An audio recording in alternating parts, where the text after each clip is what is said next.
The morning didn't begin with sunlight. It began with a weight in my chest, the kind that makes you wonder if the air in your house is thinner than everywhere else. I sat at my kitchen table, staring at a scrap of paper with 3 simple words. Bread, soap, bank. Ordinary, harmless words. But that last one, bank, it pulsed on the page like a warning siren only I could hear. The knock came before I was ready. Too early. Too sharp. When I opened the door, there he was, my father Martin, his smile stretched wide, the same smile he used whenever he wanted to make poison taste like honey. And right behind him, like a shadow dressed in perfume, stood his wife, Lillian. She clutched a leather folder against her chest like it was a weapon disguised as an accessory. "Leah," my father said, brushing past me before I even moved, "we thought we'd catch you before your errands." Perfect timing. His voice was warm, rehearsed, coated with sugar but hiding a bitter edge. Lillian scanned my kitchen like an inspector. Mail stacked by the sink, my half-empty cup of tea, the crumbs on the counter. "It's a good day to settle things," she murmured, her hand tightening on that folder as if she could squeeze my compliance out of it. I folded the list and slid it into my pocket. My heartbeat stuttered, but I kept my face calm. Routine, I told myself. Pretend it's just another morning. I grabbed my sweater from the bedroom, my fingers brushing against the small envelope I had hidden days ago, my lifeline. I slipped it into my purse. My pulse slowed. My plan was simple, but it was mine. Back in the kitchen, my father was already holding my car keys, jingling them like a prize he'd won. He dropped the folder on the table, tapped it with 2 fingers, the sound too loud in my quiet house. "It's nothing complicated, Leah," he said. "Just a few signatures. Streamline the accounts. Keep the bank from bothering you. You'll thank me later." Lillian slid into a chair beside me, perfume heavy and suffocating. She placed her hand on my elbow, light at first, then tightening until bone ached. She didn't look at me.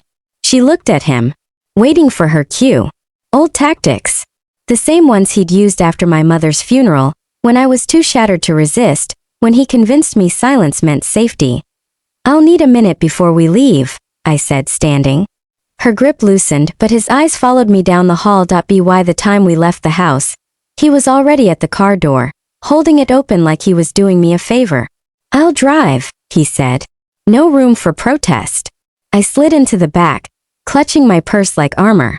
Lillian sat in the passenger seat, folder never leaving her grip. He filled the silence with neighborly chatter. Weather, sales at the hardware store, ladders on discount. His voice was cheerful, but his control was suffocating. Street after street blurred past, until the bank's glass front rose ahead. Lillian opened the folder on her lap, angled it toward me. "Nothing complicated," she said lightly. "Just initial here. It lets them call me if they need anything." Her finger tapped the page. My eyes caught the words printed bold across the top. "Power of attorney." The phrase hit like a punch to the gut. I didn't argue. I didn't point it out. My father's eyes met mine in the rearview mirror. "Family takes care of each other," he said softly, but his words pressed down like chains. To the bank, he ushered me inside, his hand hovering at my back, steering me like property. The air was cool, smelling of coffee and polished floors. People moved quietly, but I felt trapped between him and Lillian. Walls closing. The teller line. A young woman, Maya, looked up. Her gaze lingered on the faint bruise along my arm, the one Lillian had left days ago. For a heartbeat she saw me. Then her face smoothed back into practiced calm. We sat at a low table. My father pressed a pen into my hand. His cheer was gone now. "Just sign, Leah. Don't make this harder than it has to be." Lillian leaned close, her grip sharp on my elbow, whispering, "One signature and it's done. Don't fight." The pen burned cold against my fingers. But I prepared for this moment. The envelope in my purse was ready, my rehearsals etched into memory. Across the lobby, the branch manager appeared. Julia Barrett, steady, composed. "Let's review these at my desk," she said with quiet authority. My father nodded eagerly, mistaking her composure for compliance. In her office, Julia asked for everyone's IDs. My father handed over the folder reluctantly. I slid my documents across, including the envelope, buried under my ID and deposit slip. She took them without hesitation. Her gaze flicked to mine for half a second. No words, just recognition. When she left, my father leaned in. Almost done now. His voice was low, almost gleeful. Lillian's grip returned, harder this time.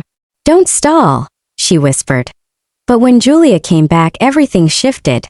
Calmly, she said, before we proceed, I'll need to verify information directly with Leah. My father tried to laugh it off.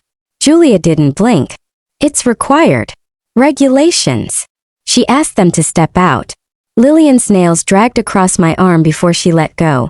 Her smile sharp as glass. The door closed. Julia leaned forward, her voice soft. Leah, I read your note. 3 questions. Answer honestly. Are you being pressured to sign something you don't want? Yes. Do you understand these forms would hand over your money and your house? Yes. Do you feel safe at home with them? I swallowed hard. No, she nodded once, picked up the phone and called it in. Fraud, duress, police on their way. My chest trembled, but I kept breathing. For the first time in months, maybe years, I wasn't alone. My father and Lillian were called back in. Julia placed a recorder on the table. For accuracy, she said evenly. My father tried to laugh, to bluff. Lillian tried to smooth things over.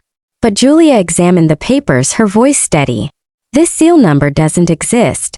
These forms are fraudulent. The room cracked open when the sirens outside cut through the air. 2 officers entered, Ramirez and Chin. They asked me if I was all right. I lifted my sleeve, showing the bruise. My voice was quiet but steady. She did this. I unclipped the tie pin from my collar, placed it on the table. This recorded everything from the moment we left my house. Julia added her findings. My living trust already secured weeks ago. Co-trustee with my brother Noah. My father's face drained of color. You did this behind my back. I did it to protect myself, I said. My voice didn't shake. Not anymore. The officer stood, asking them to rise. My father sputtered. Lillian demanded a lawyer. But it was over. They were let out, their voices trailing until silence closed around us. Outside, Noah was waiting. Julia had called him. He drove me home, said nothing, just placed a steady hand on my shoulder. At the house, he changed the locks, checked the windows, secured the place like a fortress. I sat at the same kitchen table where the day had begun, paper and pen before me. I wrote slowly, carefully. Dad, I love you. I want you to find help. But you cannot touch my money, my house, or my life. If you try again, I will call the police again. I folded the letter, slid it into the drawer. My hands no longer shook. For the first time, the house felt quiet in a way that wasn't threatening. It was quiet because it was mine. Safe. And in that silence, I knew survival doesn't always look like running. Sometimes it looks like sitting at your own table, steady at last, daring the world to try and take it from you again.